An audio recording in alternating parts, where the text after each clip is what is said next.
Hello and welcome to the channel. I am Poonam Dua from MN Education Academy of Literature. Today we will go for the analysis of recent British poetry paper IGNOU, which is considered to be a little tough by many students. I always suggest the students not to use shortcuts and go for thorough studies. You need to understand all the poets, all the poetries and all the eras even to crack this exam. No shortcuts, anything can be asked in exam. Let us start now. It was supposed to be conducted in December 2020 but it was postponed till February. Actual में हम exam session को दिसंबर ही बोलेंगे. हमारा question paper ऐसे pattern का ही आया था जिसमें कि क्वेश्चन नंबर 1 कंपलसरी था और बाकी बचे हुए 8 क्वेश्चंस में से आप कोई 4 क्वेश्चंस को अटेम्प्ट कर सकते थे. These 4 questions were essay questions. First question RTC pattern का है और इसमें से आपको कोई 2 आरटीसीज अटेम्प्ट करनी है. This is the first RTC.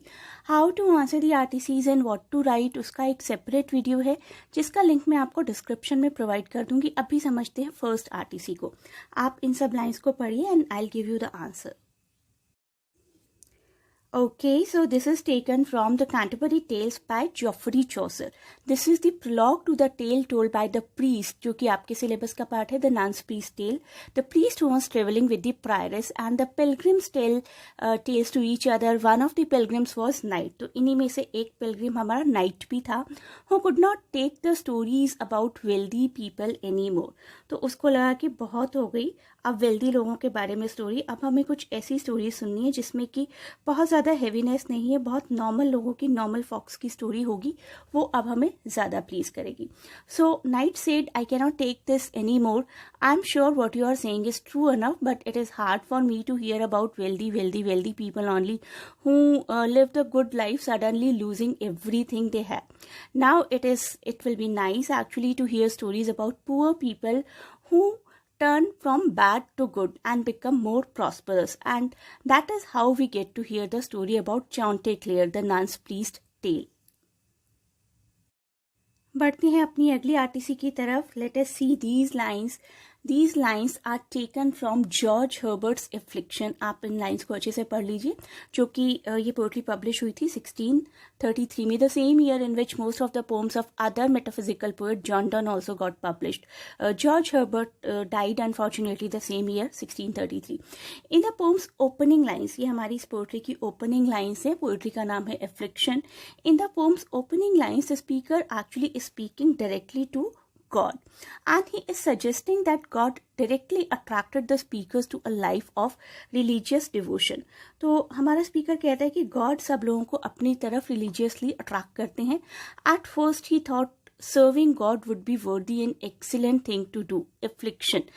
Affliction we can say is a lyric poem जिसमें कि 11 6-line stanzas हैं, and the speaker tells the readers that captivated early by the beauty of serving God, he responded with great eagerness and dedication. तो हमारा speaker in first lines में God की तरफ बहुत ही ईगरली dedicatedly dedicate करता है अपने आप को, and the speaker actually finds joy in God's service. तो गॉड की सर्विस में हमारा स्पीकर जो है वो जॉय भी फाइंड आउट करता है.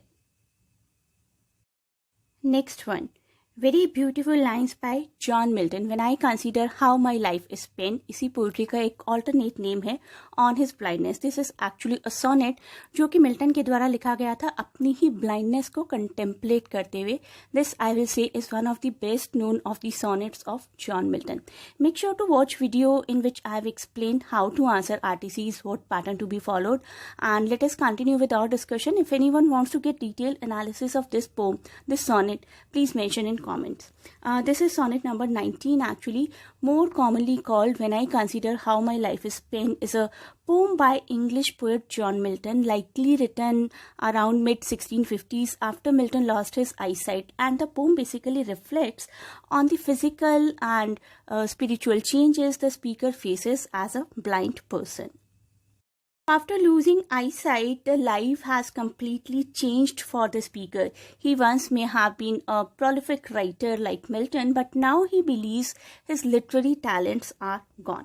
तो उसके बाद स्पीकर अपने लिटरेरी टैलेंट की बात करता है. टैलेंट चले गए हैं, अब मेरी आईसाइट चली गई है. तो lodged with me useless. इन वर्ड्स को हमारा स्पीकर यूज करता है. Lodged with me useless. The word useless suggest linguistic and poetic skills are worthless to a man who can no longer read or write. तो हमारे speaker को एक बार ऐसा फील होता है कि अगर आई सेट चली गई है तो अब मेरी लाइफ कंप्लीटली यूजलेस हो गई है. इस सोनेट को आप लोगों को ज़रूर पूरा पढ़ना चाहिए. नेक्स्ट वन लिटिल लैम्ब से रिलेटेड है. The lamb, a poem by English visionary William Blake, published in his 1789 collection of Songs of Innocence. And the poem sees in the figure of a lamb an expression of God's will and the beauty of God's creation. तो एक बच्चा है जो कि एक lamb से बात कर रहा है और उस लैम्ब से बात करते करते वो बच्चा पूछता है कि इतनी प्यारी, इतनी ब्यूटीफुल, इतनी सॉफ्ट फिगर को किसने क्रिएट किया, और इन क्वेश्चंस का आंसर भी खुद ही कर देता है लास्ट में ये कहकर कि तुम गॉड की, तुम जीसस की क्रिएशन हो. The poem is told from the perspective of a child. The speaker directly addresses a lamb, asking if it knows who created it, who gave it life, who invited him to eat. The lamb is then described in its natural environment as well, playing beside streams and running through fields. तो एक lamb को दिखाया जाता है कि वो बहुत ही एक नेचुरल सा एनिमल है जो कि यहाँ वहाँ खेल रहा है, अपनी लाइफ को एंजॉय कर रहा है.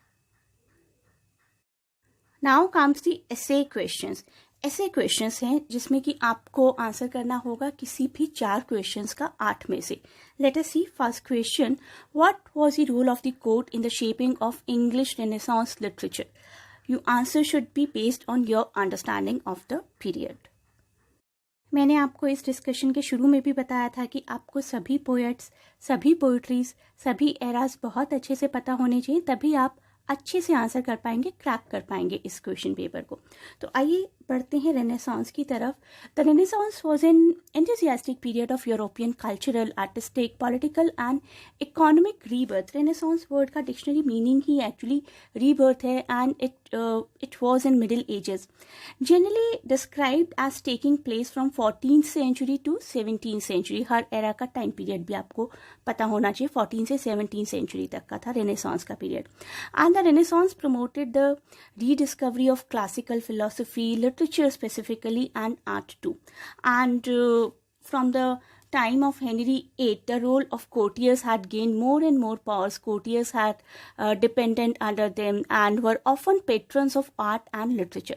तो पेट्रन कल्चर था, कोर्टियर कल्चर था. पोइट्रीज लिखने को उन लोगों को दी जाती थी जो किसी ना जिनका पेट्रन कोई ना कोई किंग या कोई ना कोई रॉयल पर्सन होता था. The courtiers help to advance the prospect of those outside the court, and the system of patronage ensured that court culture extended beyond the court also. और इस एरा के ही 2 बहुत फेमस पोएट्स थे, John Milton and Edmund Spenser. According to me, the monarchy during this period was very eager to portray the court as a central of power. तो monarchy चाहती थी कि हमें बहुत अच्छे से पोर्ट्रे किया जाए, हमें सेंट्रलिटी बनाकर सारे पोएट्स, सारे राइटर्स पोर्ट्रे करें.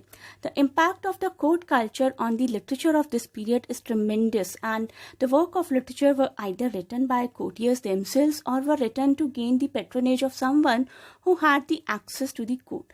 पेट्रोनेज का इम्पैक्ट आपको प्रोथेलेमियन, जो कि एडमंड स्पेंसर की पोम है, उसमें देखने को मिल जाएगा.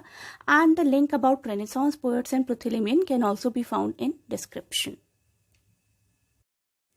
Next question, my favorite one. This is about conceit. What is conceit? Cite example of conceit from Donne's poem and explain it. As a literary device, a conceit uses an extended metaphor that compares two very dissimilar, very distinct things. तो बिल्कुल अलग अलग चीज़ों को similar prove करवा दिया जाना conceit कहलाता है. I'll not discuss it here in detail. You may watch the video related to metaphysical conceit, and the link is given in description.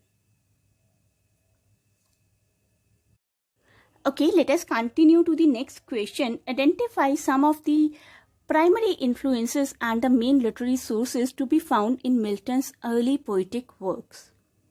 Milton आपके लिए बहुत ही एक इम्पॉर्टेंट पोएट बन जाते हैं. आप जब भी मिल्टन को एक्सप्लेन करें तो you can explain about his era as well. Milton was born 1608 and here the greatest example according to the question is Lycidas, which first appeared in 1638 जब मिल्टन अराउंड 30 ईयर्स के थे, and this is from the collection of elegies. Lycidas was written partly as a tribute to Edward King, one of Milton's college friends. तो हम कह सकते हैं कि Milton ने अपनी एक अर्ली पोइट्री का इन्फ्लुएंस तो अपने कॉलेज फ्रेंड एडवर्ड किंग से लिया, and so it celebrates their friendship and a bit idealistically I will say. अगर आपने मिल्टन को डीपली स्टडी किया है तो you may also give the examples of L'Allegro and पेंसेरोसो.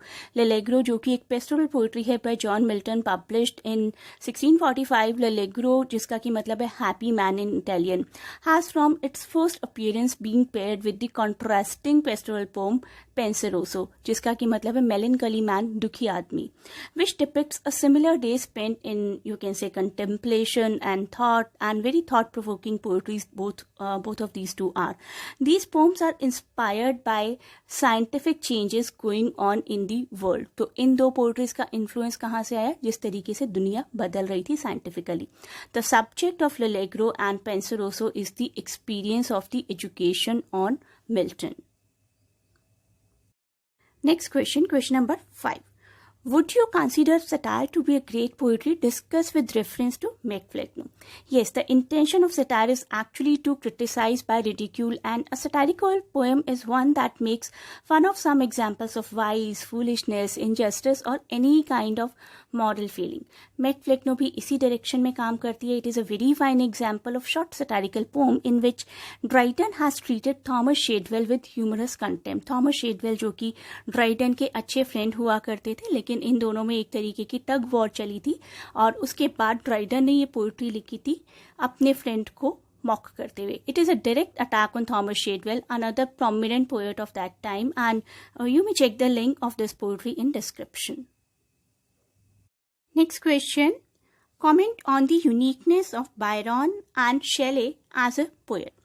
Romantic poet थे ये दोनों ही. Romantic poetry in English has been divided into two periods basically, distinguished by two generations of poet, Wordsworth, Coleridge, Southey belonging to the first one, and Byron, Shelley, Keats second generation romantic poets. Lord Byron और Shelley इस तरीके से second generation romantic poets हैं दोनों.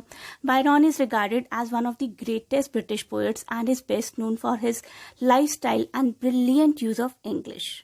Byron and Shelley दोनों ही बहुत अच्छे फ्रेंड्स भी थे आपस में. Being very sensitive and possessing distinctive qualities of hope, love, joy and imagination, Shelley strongly believed in realization of human happiness, whereas Byron incorporates different writing style including satire, neoclassicism and romanticism.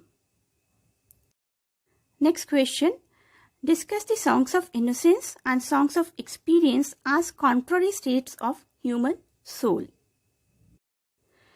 Innocence and experience William Blake की बहुत ही बेहतरीन poetry collection है, जिसमें से कि innocence 1789 में publish हुआ था और कंबाइंड कलेक्शन आया था 1794 में, जिसमें कि इनोसेंस और एक्सपीरियंस दोनों सॉन्ग्स थे.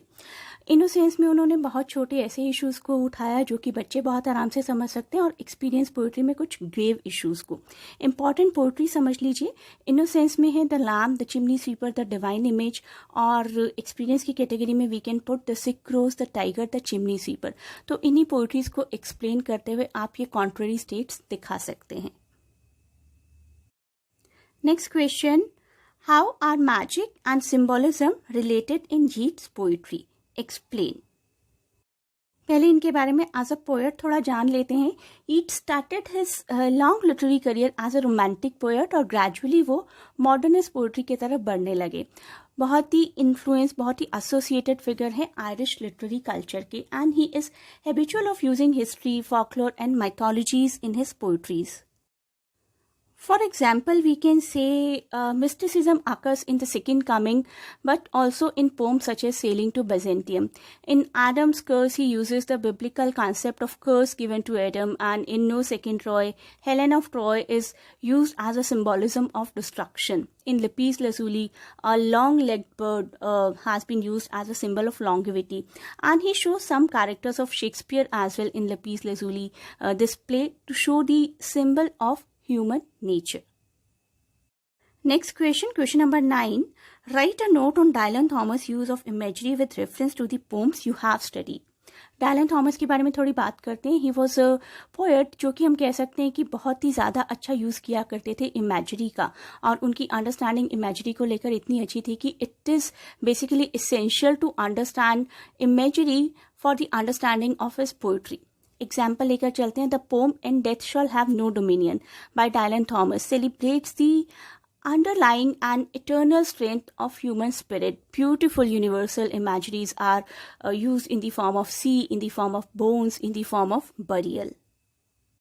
एक और पोएट्री फर्न हिल के बारे में भी आप सब लोग जानते होंगे. Image of dying enchant sea is used in Fern Hill. Fern Hill is based on Dylan Thomas self childhood experience at his aunt's farm of the same name Fern Hill. A great poetry to read and understand. So here comes the end of this video. I hope the video has been helpful. Over and again, I ask my students to study thoroughly. There are 10 blocks, numerous poets, numerous poems, numerous eras. Anything can be there in exams. So I end this video here now with this information that please do cover all the things thoroughly. Please put your feedback in comments as well for this video and share and subscribe the channel.